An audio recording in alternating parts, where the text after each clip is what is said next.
성부와 성자와 성령의 이름으로 말씀드립니다. 하나님의 은혜가 충만하시길 축원합니다. 옆 사람들에게 인사합시다. 당신은 살아있는 하나님의 성전입니다. 시작. 앞뒤 분들에게도 인사합시다. 하나님의 성전이십니다. 시작.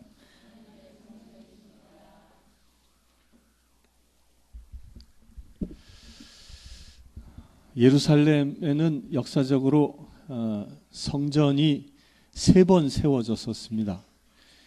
지금은 예루살렘에 성전이 있을까요?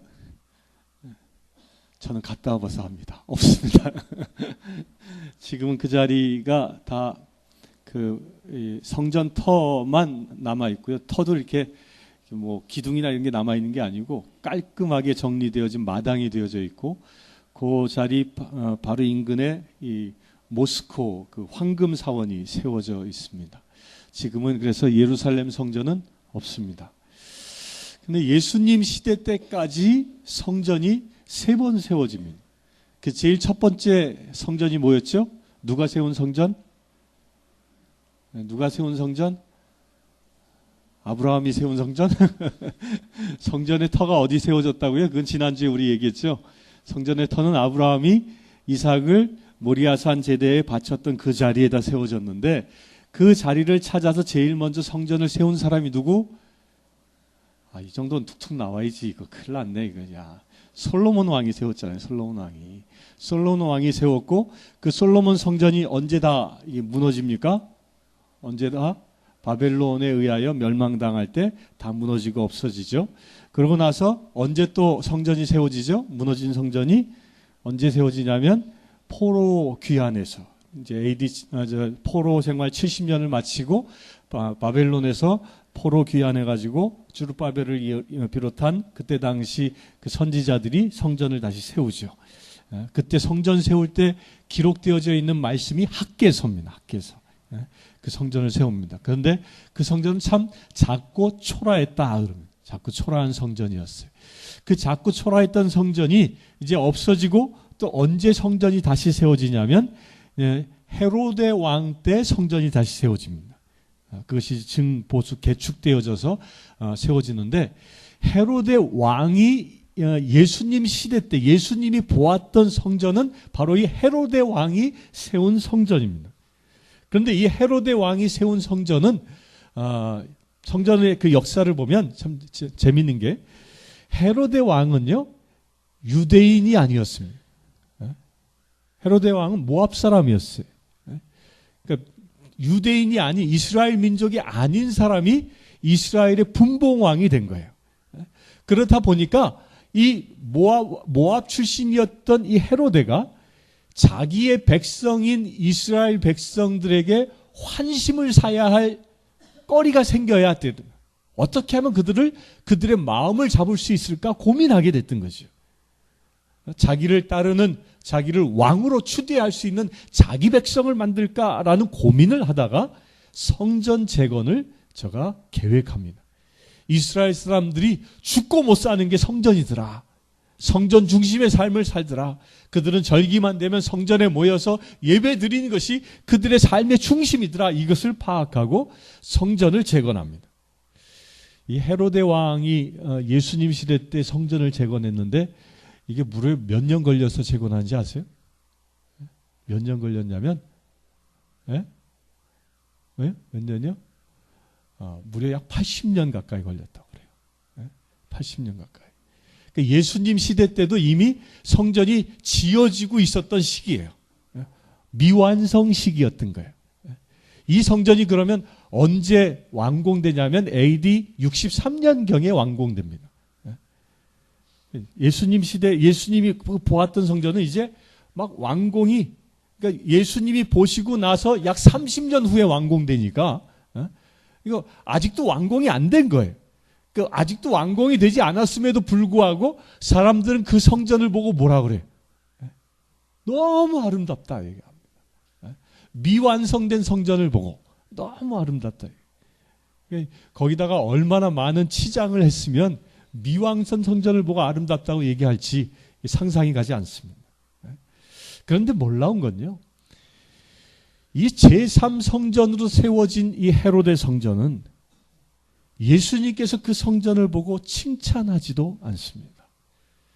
예수님은 그 성전을 보고 감동하지도 않습니다. 단지 성전이 서 있었던 자리에 다시 재건되어진 그곳에서 하나님을 예배하는 곳이었기 때문에 예수님은 그곳을 가십니다. 그래서 그곳에서 말씀을 전하십니다. 그런데 그 성전을 보고 주님은 한 번도 감동하지 않습니다. 오늘 복음서의 처음에 보면 누가복음 21장 5절에 보면 사람들이라고 시작합니다. 사람들이 아름다운 돌과 예물로 화려하게 꾸며진 성전을 보고 그리고 예수님께 묻습니다. 근데 오늘 이 누가복음엔 이 제자들의 얘기가 나오지 않지만 마르코 복음에 보면 똑같은 구절이 뭐라고 되어져 있냐면 한 제자가 그 성전을 보고 감동합니다. 그리고 예수님께 묻는 거예요. 예수님 이 성전 너무 아름답지 않습니까? 이렇게 감동하고 예수님께 묻는 거예요. 그렇게 물었을 때 예수님의 대답이 뭐였냐면 지금 너희가 성전을 보고 있지만 이러면서 주님이 대답하는 거예요. 곧 이 성전을 보고 감동하고 있는 사람이 누구라고요? 누가 감동하고 있어요? 제자였던 제자. 이 제자들이 성전을 보고 감동하는 거예요. 이게 우리 사람들도요. 성전을 보고 감동하는 모습이 우리에게도 있습니다. 우리에게도. 이게 뭐 보기 좋은 것이 먹기도 좋다고, 보기 좋은 음식이 먹기도 좋다고, 뭐 기왕이면 다홍치마라고. 아름다운 성전들을 보면 그 성전을 보고 감동하는 경우가 있어요. 없는 게 아니에요. 유럽에 가보니까 그 영국에 갔을 때 보면 성전을 막 어마어마하게 지어놨어요. 어마어마하게. 막 그 이 화강 속으로 그냥 얼마나 어마어마하게 지어놨는지 몰라요. 그 저는 그 영국에 갔을 때 그 성전들을 시골에 가도 막 어마어마하니까. 그 셰익스피어 고향에 가서 셰익스피어 무덤이 있는 이 성전을 갔는데요. 그 성전에 가니까요. 성전 저 끝에 출입문이 저 끝에 있어요. 끝에 있어요. 그 끝에서 이렇게 뚝 들어가니까 저 앞에 이런 제대가 놓여져 있는데 거기서 신부님 혼자서 미사 드리고 있더라고요. 근데 그 신부님이 얼마나 보이냐? 요만하게 보이는 거예요. 요만하게 보여요. 서울 대성당의 길이가 한 2배 정도는 되는 것 같아요. 제가 대충 목치게. 엄청나게 큰 성전이에요. 그러니까 거기 가서 보면 감동이 일어날 수밖에 없는 거예요. 얼마나 화려하게 꾸며놨는지, 그 규모가 얼마나 웅장한지 어마어마한 거예요.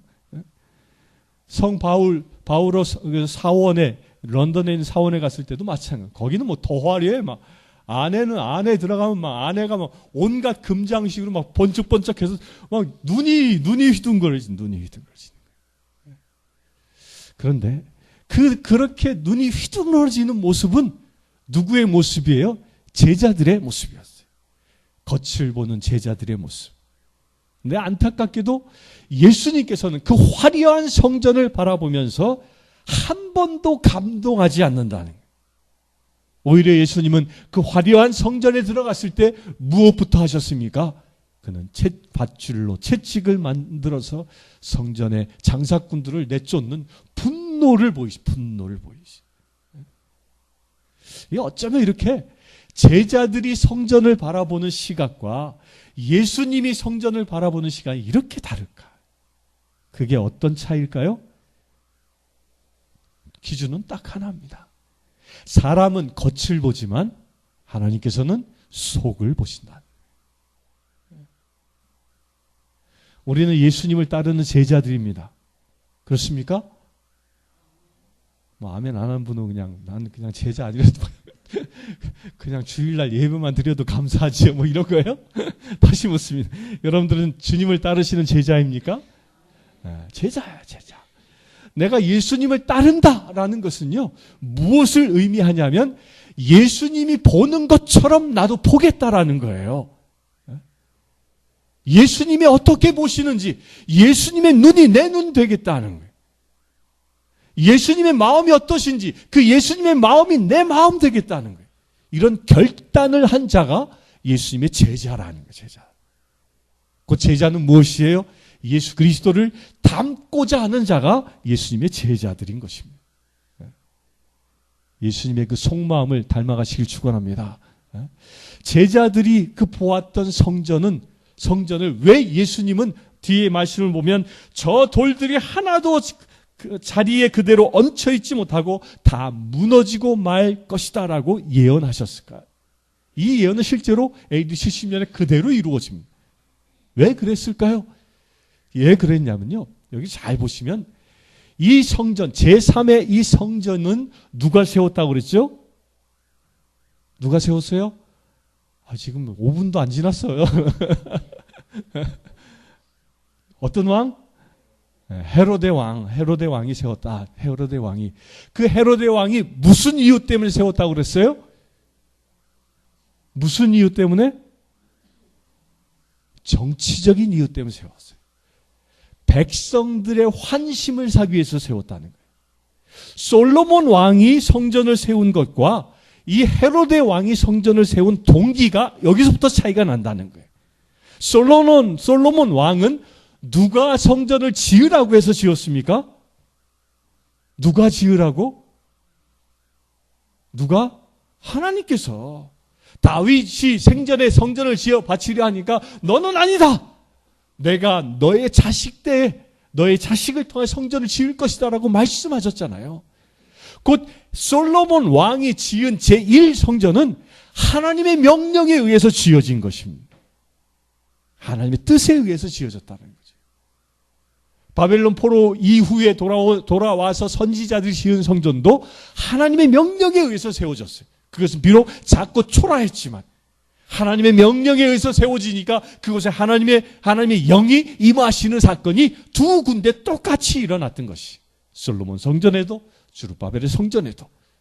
그런데 안타깝게도 이 헤로데 왕이 세운 성전은 그 성전을 세운 동기 자체가 하나님의 명령이 아니라 사람들의 환심을 사기 위해서 성전을 세웠다는 것입니다.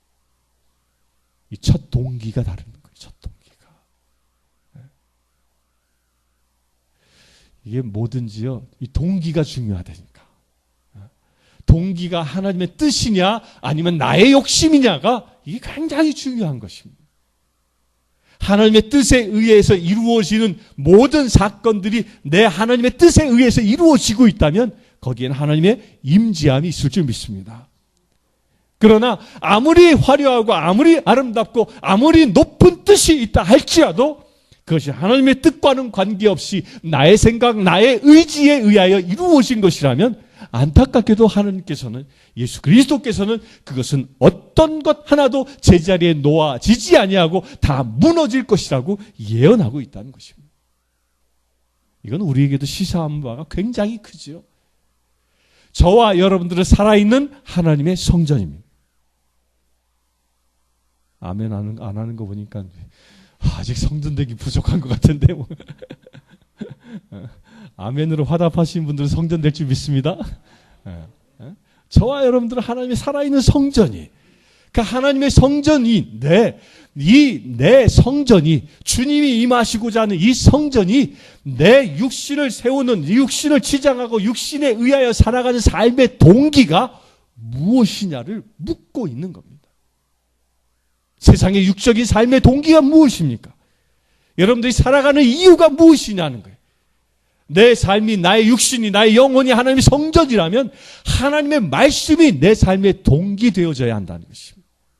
그렇게 되시길 축원합니다. 우리가 사는 이유는 육적인 만족을 구하기 위해서 살아가는 것이 아니라 나를 세상에 보내신 하나님의 뜻을 이루기 위하여 살아가는 존재라 하는 것이. 이게 주님을 따르는 제자들의 모습인 것입니다. 우리 옆 사람 보고 확인합시다. 저는 주님을 따르렵니다. 시작. 다시 한번 합시다. 제가 사는 이유는 주님을 따르기 위함입니다. 시작. 이 말씀을 자꾸 되새기십시오. 그렇게 되새길 때 매일매일 내가 작심할 때 여러분들의 삶은 주님의 삶을 따라가는, 주님을 닮아가는 귀한 삶이 될 줄 믿습니다. 그렇게 동기가 중요하다는 거예요. 동기가. 그 솔로몬 성전은 하나님의 말씀에 의해서 세워졌지만 헤로데 성전은 바로 이렇게 정치적인 이유에서 세워졌다는 거예요. 그 정치적으로 하나님의 동기가 아닌 곳에 아무리 아름답고 아무리 고귀한 예물을 들여서 세웠다 할지라도 그것은 주님 눈 밖에 난 존재인 것입니다. 그래서요, 우리 그리스도인들은요, 겉을 치장하지 않습니다. 세상 사람들은 겉을 치장하는데 목숨 걸잖아요. 그 최아무개 그 여자 보니까 말이야, 구치소에 잡혀가면서도 막 70만 원짜리 구두를 신고 갔다 막 이렇게 나오대. 겉을 치장하는 거예요. 겉을 치장하는 거. 속은 다 썩어 있음에도 불구하고. 여자들은 특히 조심하십시오. 여자들에겐 이 사치의 영이 있어요. 사치의 영이. 그래서 남편이 루이비통인가 뭐 발음도 잘 안 되네 그냥. 이 그 루이비통 뭔 똥인지 잘 모르겠지만 하여간은 그런 핸드백 하나 선물해주지 않을까 뭐 그런 기대감이 있지 않습니까? 생일날 갑자기 그냥 뭐 이러면 가져오면 그런 선물을 내가 받게 되어지면 막 속으로는 너무너무 좋은 거야 막 그냥 그런 좋아함을 감출 수 없지 않습니까? 이게 사람의 모습이에요. 그런데 가치를 두고 있는 모습입니다. 가치를. 그런데 그 세상적인 것에 아무리 큰 가치를 두어도요, 관 속에 들어갈 때는 아무것도 가지고 갈 수 없습니다. 아무것도 가져가지 못해. 제가 장례를 한 50여 건 치렀다고 그랬잖아요. 이게 제일 그 장례를 치를 때 보면 염할 때 제일 문제예요. 염할 때 불신자 자녀를 둔 그 집안에 염을 할 때는 참 속상한 일이 많이 생겨요. 제일 첫째 어떤 속상함이 있냐면 그 염하는 시신을 보고 막 대성통곡을 해. 막 얼마나 울어제끼는지. 그 두 번째 뭐 하냐면 꼭 입에다 뭘 쳐넣으려고 그래 그냥. 그 염사가 입술도 가지런히 잘 해놨는데 그걸 열어가지고 뭐 꾸깃꾸깃 집어넣으려고 하는 사람이 있는 거야. 뭘 집어넣죠? 돈. 그것도 많이 넣지도 않아요. 뭐 좀 인심 좋은 사람이 10,000원짜리 넣고 저 어때서 동전 넣는 것도 봤어요. 그 왜 그러는 거야? 왜? 그렇다고 그것이 그 사람 것이 되어집니까? 땅 속에 들어가서 그 돈 쓸 수 있어요? 화장터 들어가면 다 잿더미로 변하고 말 것인데.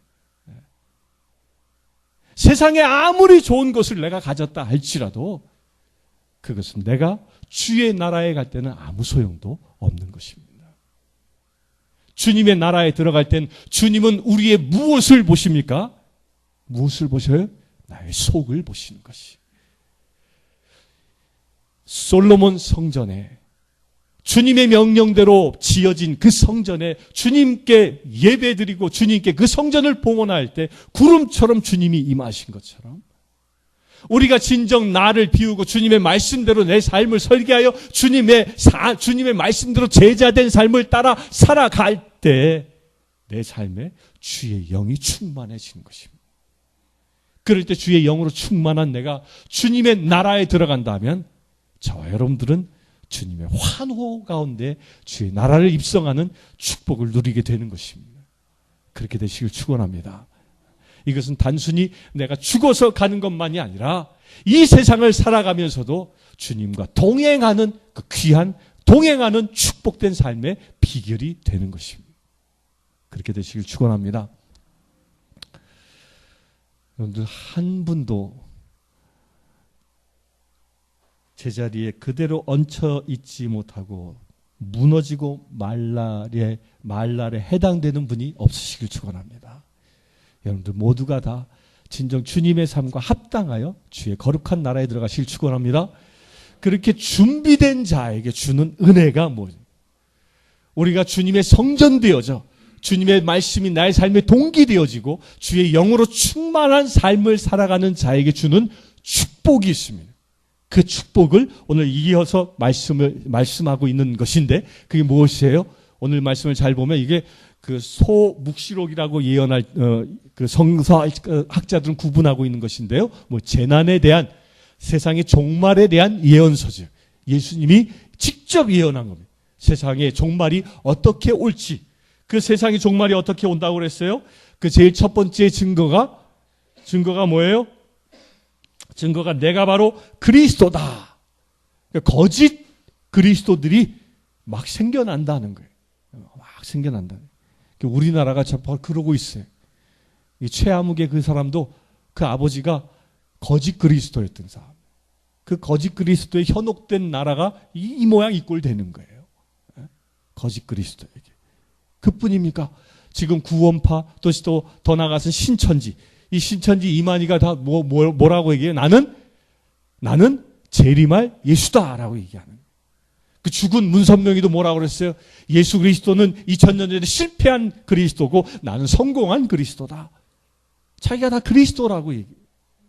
우리나라의 자칭 그리스도라고 선언하고 있는 사람들이 몇 명 되냐면 약 300명 정도가 있대.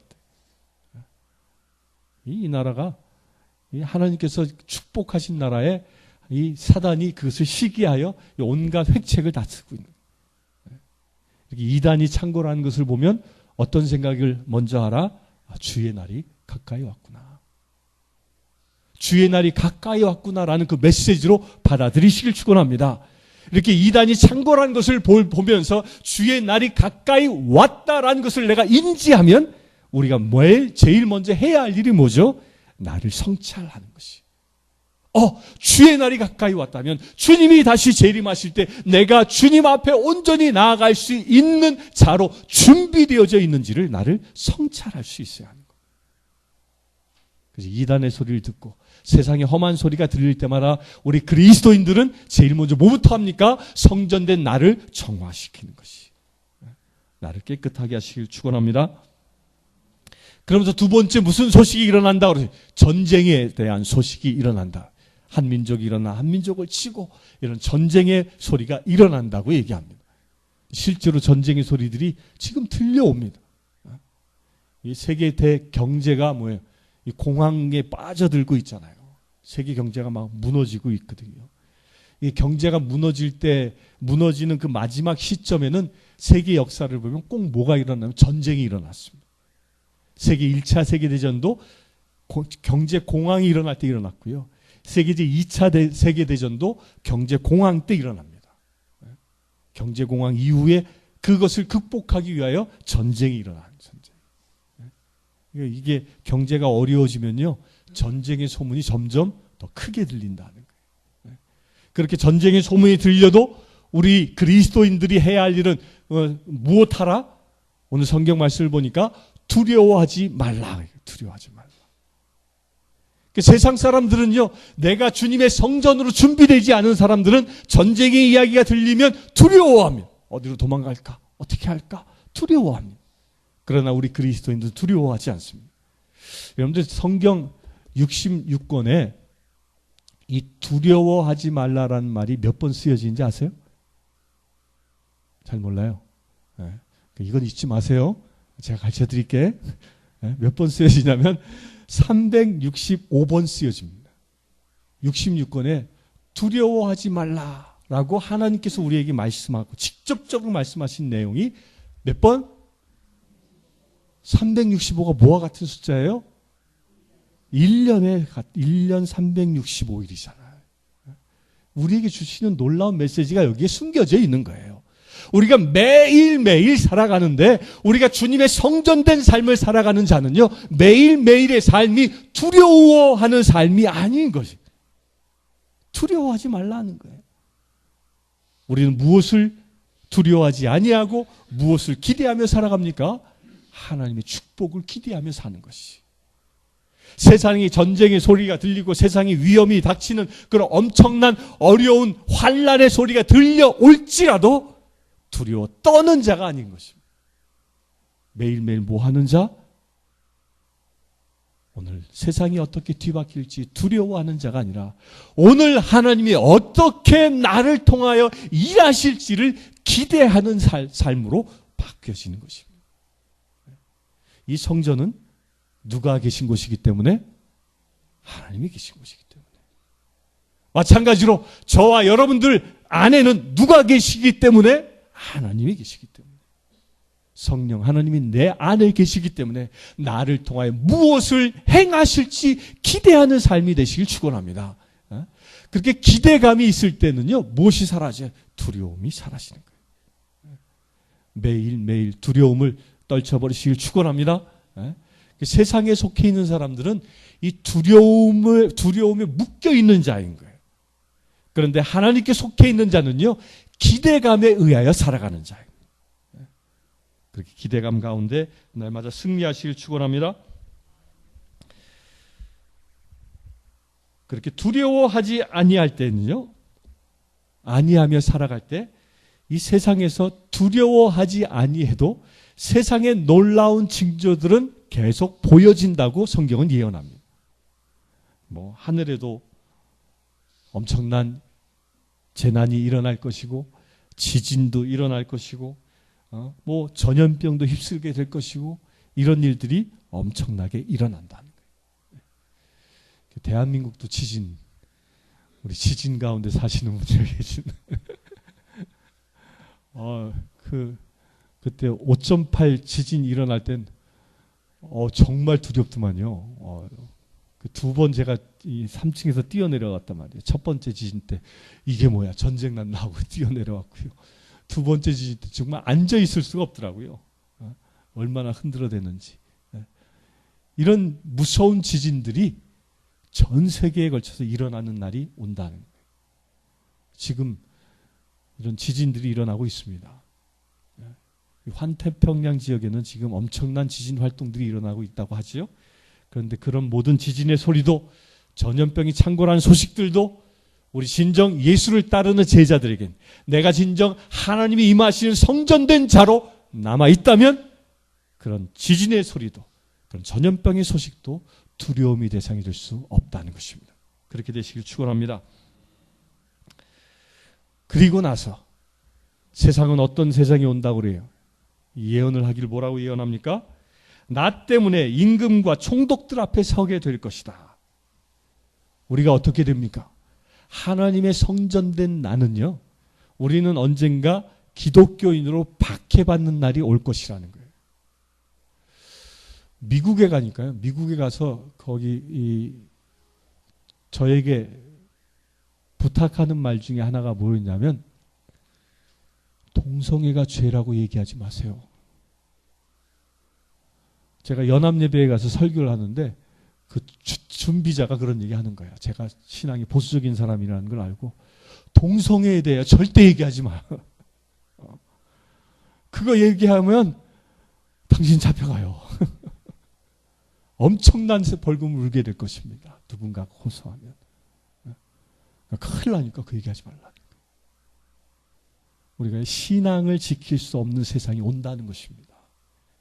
그날이 지금 벌써 현실화되고 있습니다. 지금 우리나라도 그렇습니다. 우리나라도 소수자 보호법이라는 것이 국회에 계속 올라가요. 그리고 이미요, 국회에서 법이 통과되지 않았어도 우리나라 각 그 지방 교육청에서는요, 교육청에서는 소수자 보호법에 의한 교육 프로그램들을 만들어서 각 교회에 하달하고 있습니다. 학생 인권 조례? 말이 맞나요? 선생님? 네. 학생 인권 조례라는 것을 만들어서 성소수자 보호를 학생들에게 가르칩니다. 그리고 뭘 가르쳐? 동성애를 가르치는 거예요. 동성애가 인간이 가지고 있는 본연의 본성이다라고 가르치는 거예요. 이런 세상이 다가온 거 이미 우리 앞에 와 있는 거예요. 그런 세상에서 동성애가 죄요라고 얘기하면 잡혀가고 박해받는 시대가 이미 온 것입니다. 그런데 이런 시대를 우리 예수 믿는 사람들은, 제자되는 사람들은 어떻게 하라? 두려워하지 말라는 거예요. 무엇을 어떻게 그들에게 말할까 염려하지도 말라는 거예요. 오직 무엇을 하고 있으면 되는 겁니까? 우리가 하나님의 성전답게 살아가고 있으면 되는 것입니다. 박해의 시기가 올지라도 주님 앞에 온전히 서시길 축원합니다. 이게 뭐든지요, 환난을 만나면 진짜와 가짜가 구분됩니다. 가장 내가 진짜 친구인지 가짜 친구인지는 언제 알 수 있다고 그럽니까? 언제 알 수 있어요? 내가 잘 나갈 땐 절대 구분하지 못합니다. 내가 힘들고 어려운 시기에 진짜 친구와 가짜 친구가 구분되어지는 것처럼 우리의 신앙생활도 내가 박해당하고 신앙 때문에 내가 핍박당하는 그런 시대가 온다면 바로 그 고난과 핍박과 환난을 통해서 내가 진정한 예수 그리스도의 제자인지 아니면 가짜인지가 구분되어진다는 것입니다.